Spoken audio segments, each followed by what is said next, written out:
안녕하세요. 아로랑 테크튜브 아로랑입니다. 오늘은 비보의 플래그십 스마트폰 비보 X200 울트라 카메라 사용 후기 준비했는데요. 우선 결론부터 바로 말씀드리면 제가 지금까지 사용해본 스마트폰 카메라 중에서는 아마도 가장 좋은 결과물을 뽑아주는 카메라가 아니었나 싶습니다.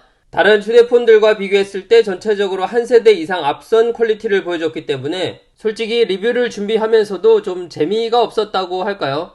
우선 비보 X200 울트라 카메라 특이점 잠시 살펴보고 가겠습니다. 경쟁 모델들과 가장 차별되는 부분 이 초광각 카메라 스펙인데요. 소니 LYT818 5000만화소 1.28분의 1인치 이미지 센서가 탑재됐습니다.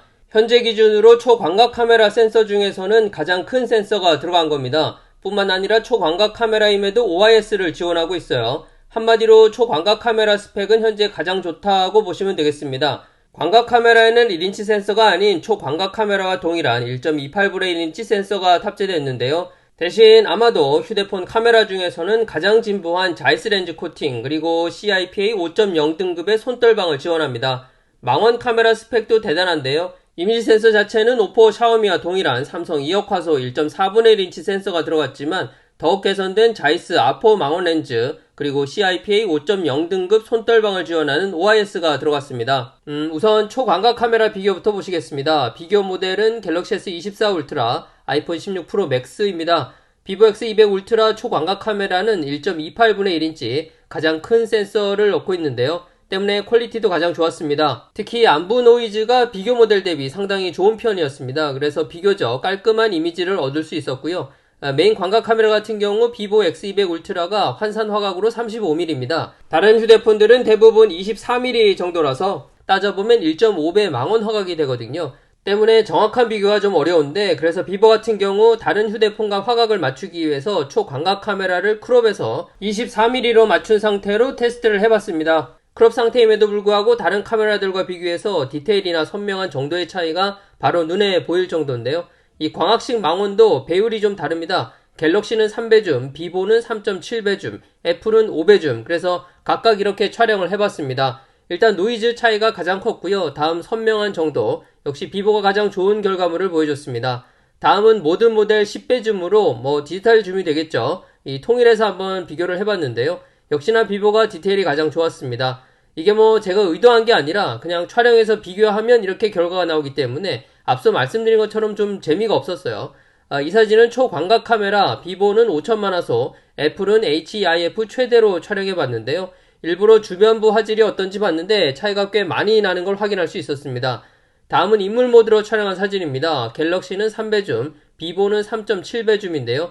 이렇게 보면 차이가 없어 보이는데 확대해서 보면 좀 당황스러울 정도로 차이가 이렇게나 두드러지게 보입니다. 비보 X200 울트라 카메라 특이점이라면 초광각과 광각에 동일한 이미지 센서 1.28분의 1인치 소니 LYT818을 넣었다는 점인데요. 그래서 특히 초광각 카메라 퀄리티가 경쟁 모델들 대비해서 차이가 많이 나는 편입니다. 노이즈 개선은 물론이고 선명도 역시 상당히 좋아진 편이었고요. 광각 카메라 같은 경우 35mm 화각이 일반 디지털 카메라로 보면 익숙한 화각이지만 휴대폰에서는 24mm가 메인이기 때문에 화각 적응이 조금 필요하긴 합니다.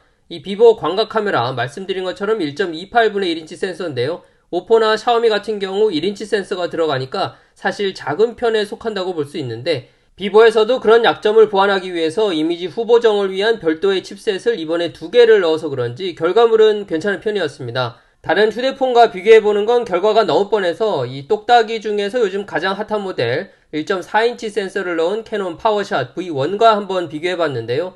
이미지 센서 사이즈로만 보면 비보 X200 울트라 대비 2배가 훨씬 넘게 차이가 납니다. 디테일을 보시면 35mm에서 아웃포커싱이 똑딱이와 비교해서도 크게 떨어지는 느낌이 안 들어요. 이 아웃포커싱도 거의 비슷한 느낌을 주고 있고요.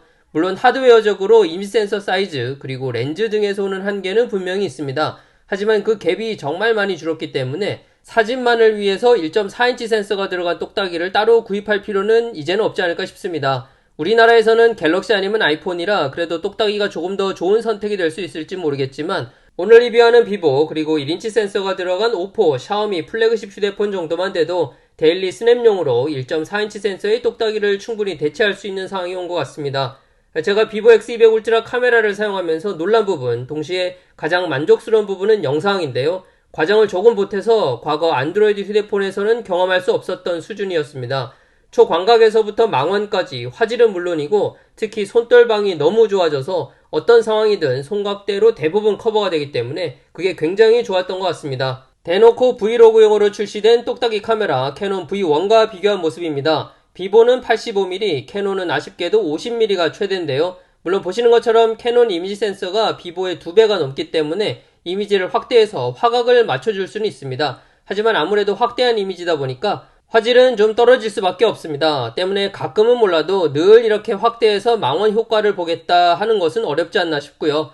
이 판형이 깡패라는 말 들어보셨죠? 렌즈가 아무리 좋아도 이미지 후처리가 아무리 좋아도 이미지 센서 크기, 그 물리적인 벽을 넘기는 어렵습니다. 1.28분의 1인치, 1인치, 그리고 1.4인치로 각각 촬영한 영상인데요. 확대해서 비교해보면 그 디테일이 확연히 차이가 납니다. 비보 영상이 많이 좋아졌다곤 하지만 여전히 물리적인 차이를 극복하기는 힘들어요. 그래서 이미지 센서가 크면 클수록 영상 퀄리티는 더 좋을 수밖에 없습니다. 하지만 어떤 상황을 촬영하느냐에 따라 또 어떤 영상을 촬영하느냐에 따라 각각 다른 장비 선택을 해줘야 할 때가 있는데요. 지금 비보와 캐논 걸어가면서 촬영하는 영상 보고 계신데 캐논은 화각을 어느 정도 보존하기 위해서 손떨방 강도를 중간 정도로 한 겁니다. 어떠신가요? 이 화질을 좀 손해보더라도 흔들림이 좀 더 덜한 그러면서도 화각이 확보되는 비보가 걸어가면서 사용하기엔 좀 더 낫지 않나 싶습니다. 물론 정적인 영상이나 움직임이 많지 않은 영상 또 삼각대를 받치고 촬영하는 영상에서는 당연히 이미지 센서 사이즈가 더 큰 캐논 V1이 훨씬 좋은 선택이겠고요. 비보 X200 울트라는 야간에도 비교적 좋은 영상을 뽑을 수 있는데요.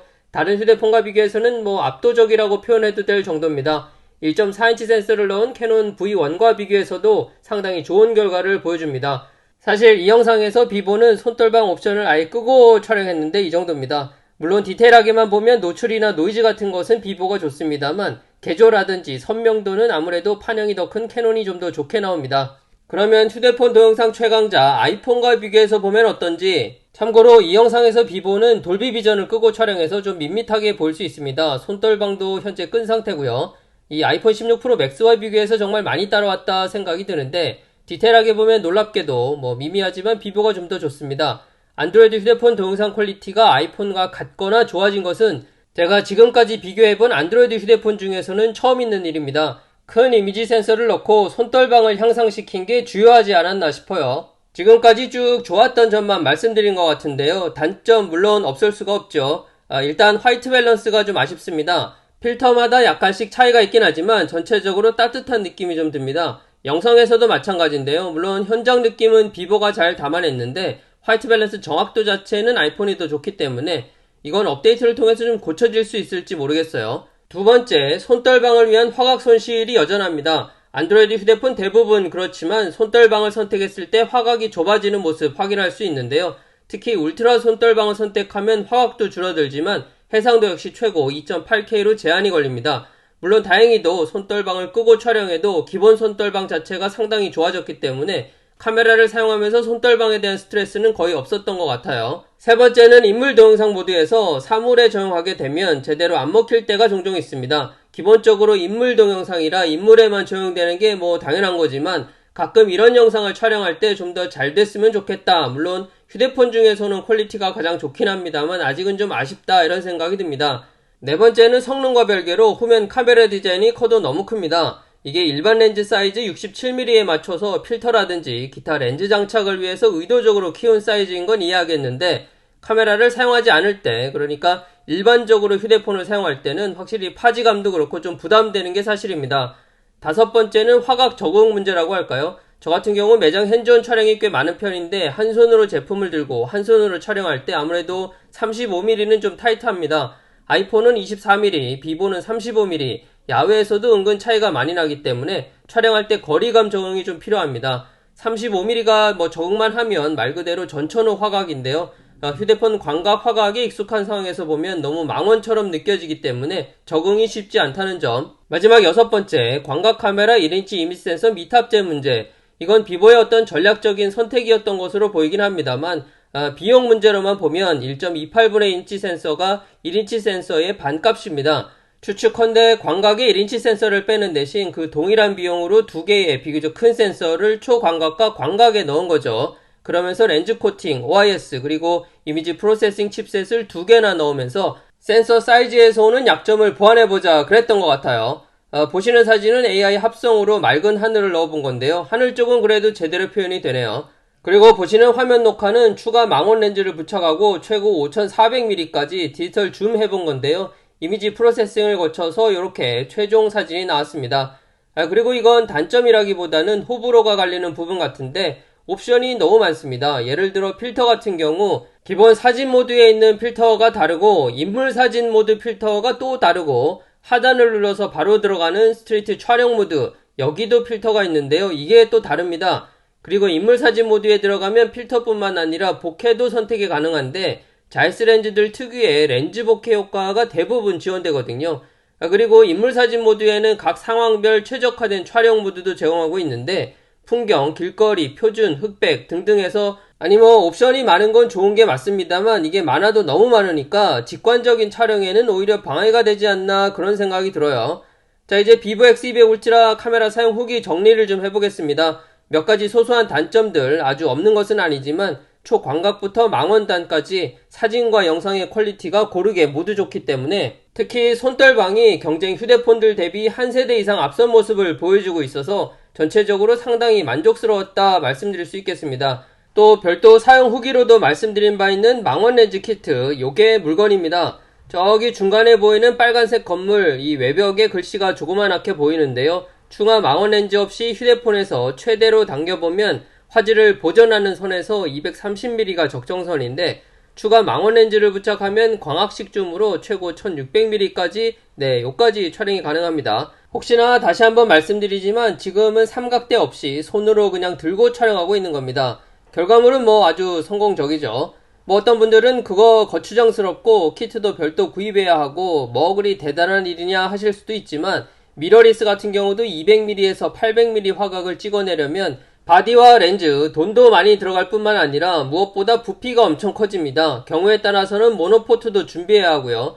근데 비보 X200 울트라는 휴대폰 크기에 망원 렌즈 하나만 추가하면 언제 어디서나 초망원으로 촬영이 가능하다는 점, 아마 내년에는 다른 브랜드들도 이런 식으로 망원 렌즈 키트를 내놓지 않을까 싶습니다. 망원 렌즈를 계속 향상시키는 게 물리적으로 거의 한계에도 왔고 이렇게 외부 렌즈로 빼서 휴대폰 무게, 두께, 그리고 가격 인상에 대한 부담도 줄이고 사진 영상 퀄리티는 높이면서 키트는 추가 액세서리를 판매하게 되면 수익성 개선에도 도움이 되죠. 뭐 안 할 이유가 없을 것 같습니다. 그건 그렇고 비보 X200 울트라 리뷰가 생각보다 오래 걸렸는데요. 다른 휴대폰들과 비교해보니까 차이가 너무 많이 나서 똑딱이와 비교를 하는 게 의미가 있겠다 싶더라고요. 그래서 비교 제품을 좀 구하느라 시간이 오래 걸렸습니다. 특히 영상용 똑딱이로 최근에 출시된 캐논 파워샵 V1 이게 우리나라도 그렇고 중국도 그렇고 물건이 없어서 그래서 시간이 좀 많이 걸렸던 것 같고요.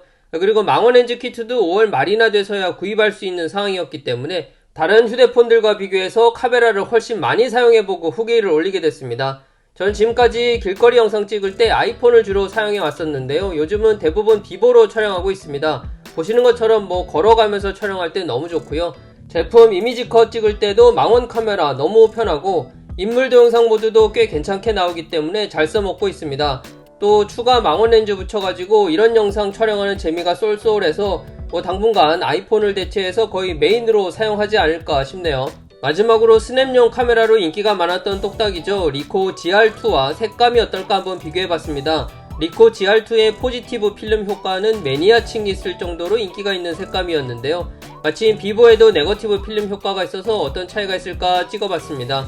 일단 색감을 떠나서 화벨 차이가 조금 보여요. 그래서 후보정으로 화벨을 조금 만져봤는데 느낌은 꽤 비슷하게 나오네요. 참고하시기 바라고요. 오늘 준비한 내용은 여기까지입니다. 아로랑 채널 구독, 좋아요 많이 부탁드리고요. 그럼 저는 다음 영상으로 또 뵐게요. 감사합니다.